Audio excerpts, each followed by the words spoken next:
BookStack versus Wiki.js. In this video, I will guide you through a detailed 2025 comparison of these two popular knowledge management platforms. So make sure to like and subscribe.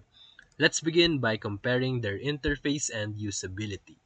BookStack offers a clean, book-style layout that mimics chapters and pages, making it super intuitive for users who prefer hierarchical documentation.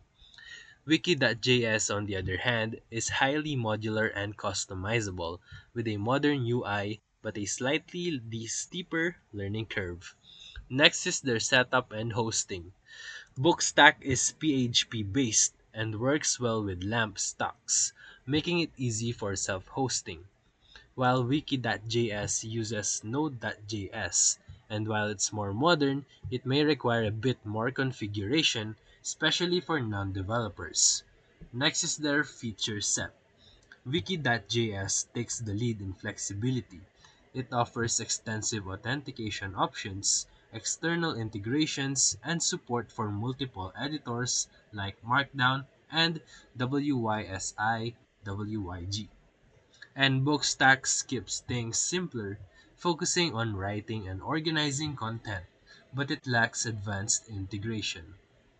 And when it comes to community and documentation, both platforms have active communities.